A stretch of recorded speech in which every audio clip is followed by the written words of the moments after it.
right here is called Spanish moss.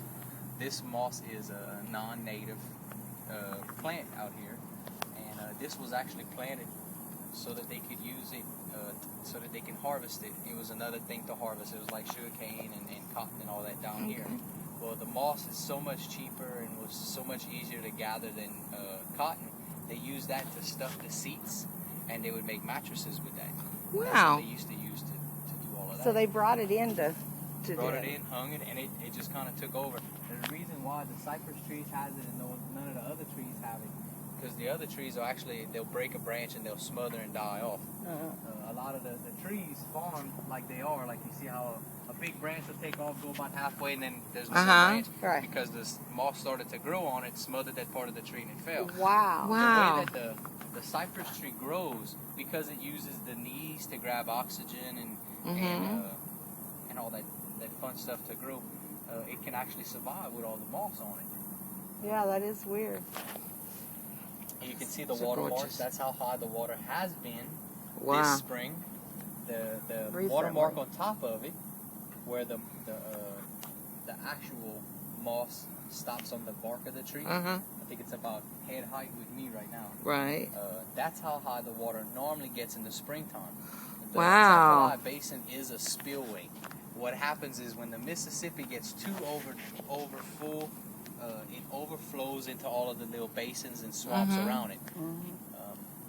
We had the biggest flood we had around here was 1927. That was when the flood of the Mississippi actually took over all the way up to the airport in Lafayette. Took that all over. That was all underwater. What they did, they started building levees. You're gonna see on the last leg of our tour, you'll see the new levee first, and then if after we see the new levee, I have a little surprise for y'all. If after we see the new levee, I'm gonna, if I can remember, we'll show y'all the old levee. Wow. The old levee's right next to it. And what they had did to that levee was the one that actually broke and flooded Lafayette. And they actually re-dynamited it in a few areas to cause a break. And that was to make the water come back around and go back into the river instead of just coming back up and just flooding. It was a pretty cool technique.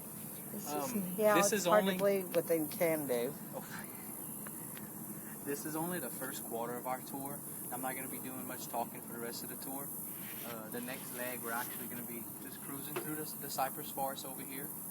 Oh, by the way, this is the third largest regrown cypress swamp. Wow. It has actually been harvested already, and these trees were already replanted and grow back. Oh my goodness. So they haven't been here hundreds and hundreds and hundreds of years. How often do they do them? The stumps have. The stumps that you're going to see on the midsection of the tour, right when we go towards the osprey nest, you're going to see a bunch of stumps out there. Those were old stumps. Wow. So how often do they reharvest it, or? They stopped, I think the last time they reharvested was in the 1960s. So they don't do it anymore? They're not allowed to. Good. I was going to say, oh my gosh, this is a nature preserve that should be preserved.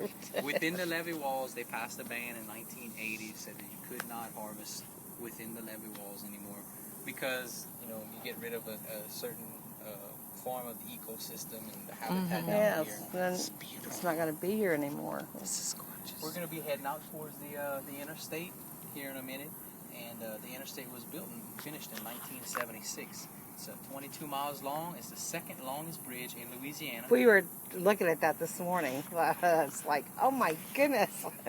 The next bit of the tour, from here on out, please be very, very...